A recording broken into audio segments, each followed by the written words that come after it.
Morning, guys and girls.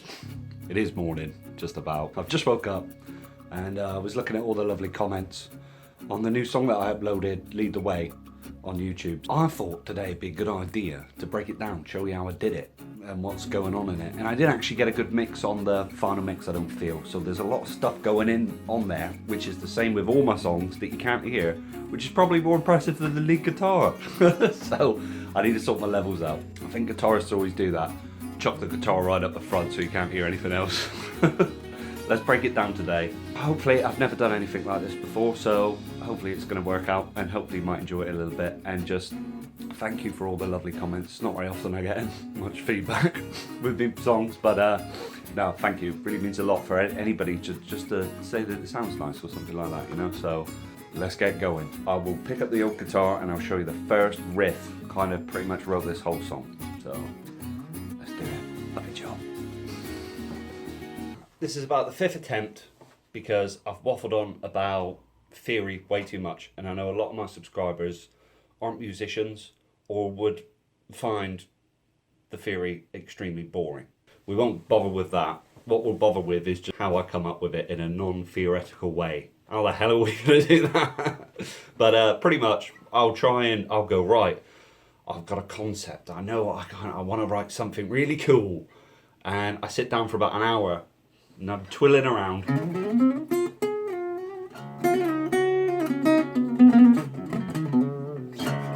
And nothing comes out, and I go, like, there's got to be something there.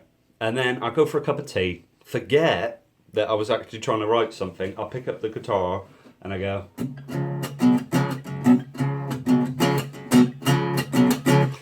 And oh, okay, record that down, because you go, okay, I've actually got something. I've got a riff. I had a backing guitar part, which was that.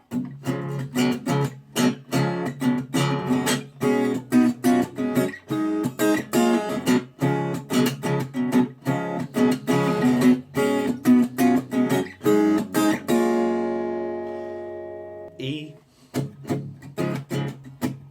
D, A. And the interesting thing about that first bit when I played it, it's not 4/4. Most songs are 1, 2, 3, 4. This has 5 in it, 5 to every beat, which sounds a little bit more interesting in my ear sometimes. So you got 1, 2, 3, 4, 5, 1, 1, 2, 3, 4, 5, 1, 2, 3, 4, 5, 1. So you got 5/4. I cannot say that and play that at the same time. I'm going to have to work on that. And originally, before I come up with the lead part, I was doing a bit of singing on it. You know, that might be enough thing. Why do you call it Lead the Way? Well, it's because it had lyrics and singy song stuff to it. But maybe one day I'll do a little EP. I've got a lot of singing songs, so maybe I should do some pop songs. On top of that, because it's in 5/4, I know that I wanted to put an arpeggio over it, but most arpeggios you kind of play them up and down with a 4/4 beat. But I needed to add some notes because I've got an extra beat in there. So I come up with 1, 2, 3, 4, 5, 1, 2, 3, 4, 5, 1. So I got that.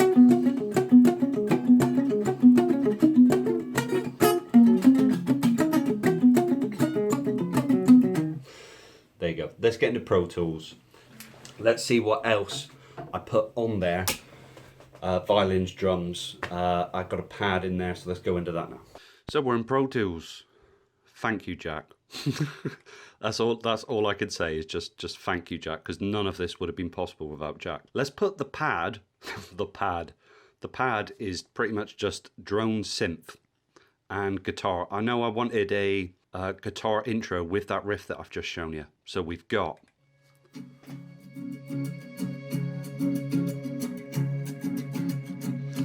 let's add a bit of the bass.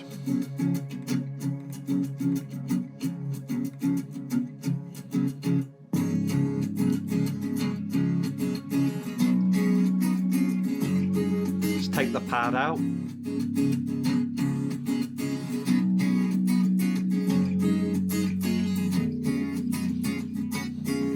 Interesting with the bass, I've set it up with an extra low string, so it's like a 5 string, so it's got that really deep dong, which I've been using a lot lately, and I really like it because it's different to a normal bass. Only way to, there you go, really deep bass notes. Sounds like a wet fart.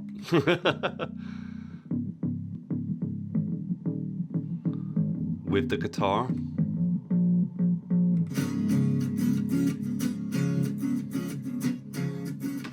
So there's my whole backing. The choruses are quite interesting actually.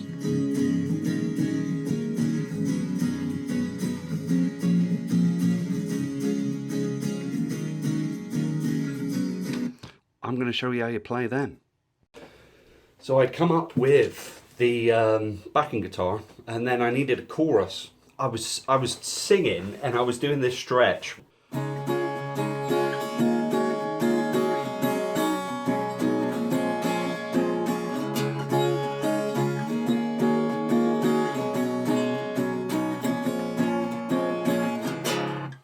And what I did with that is I also got another guitar which is set up on super thin strings. It's called Nashville Guitar Tuning.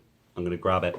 So I use this guitar as the high strings. I'm going to get that 12 string effect if I use them both, but I don't own a 12 string, so I've got super light guitar strings on here. They're all tuned an octave up, and I get that.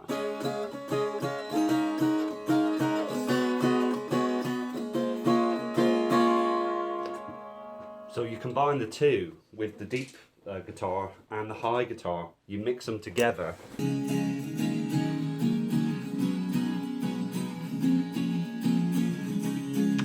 So they're mixed in with the choruses. What else, once you've got all of this backing, what else can you add? Well, we need drums. I was mucking about with the drums. And I got a pan percussion ding, da-ding, ding, da-ding. The chorus is when it picks up and goes loud. I'm really gutted because I bounced the drums into one just for ease of mixing the levels.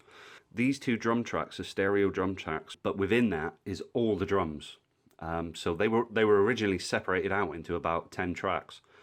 I condensed them down, bounced them down just to save on my computer space. But in the original drums, I didn't get a good mix. You listen to these choruses, you can't really hear that snare. It doesn't pop through that much.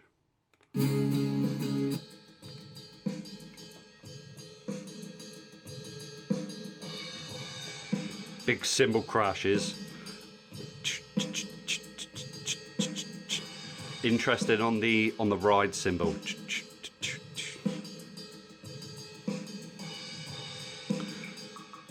So there you go. There's my drums. For the builds, for the choruses, you want a bit more impact, don't you? So what else can you bring in? Well, you could bring in some violins and some cellos. So let's add them to the mix.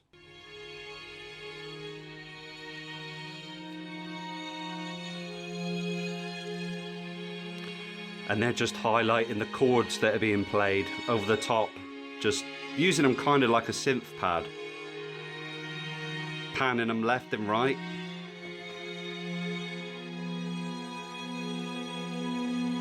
The end violins, we'll put it in with the synth pad as well, right towards the end.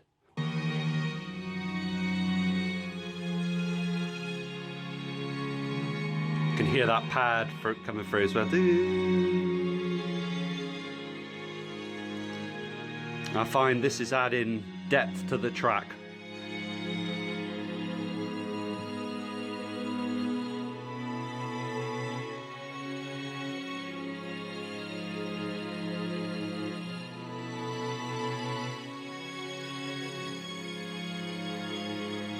And what those synths are doing, what those violins are doing at the end, what I realised is your ear is used to this.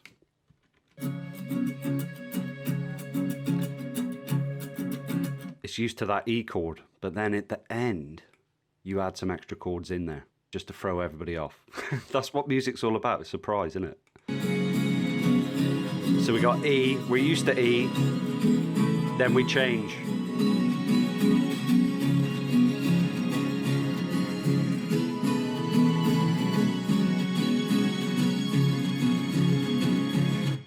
Also at the end I've got harmonies. So what I originally play, first riff, and then the harmony repeats what I've played.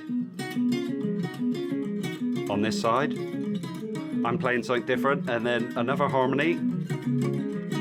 And then you get that.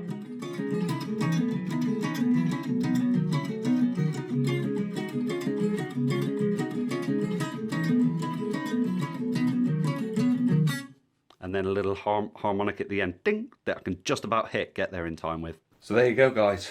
That's in Pro Tools. That's what I've put on top. I'd like to feel as though I've gone through it all with everything that I've added and a little bit of why. I really hope you enjoyed that. What I want to do, what I've realised, is that I want to speak about a little bit of theory in another episode, because I've got a little gem that I think might help people with modes and theory and coming up with this kind of stuff. You can simplify it to the absolute max. You don't need to know all the theory. It just comes naturally when you start using it in the right way and what you're using it for. So this is in a Mixolydian scale, which is a kind of got that groovy, bluesy feel to it. But another episode. Let's leave that for another one. So thank you again. I really hope you enjoyed. Till the next time, guys. Let's do a fade out.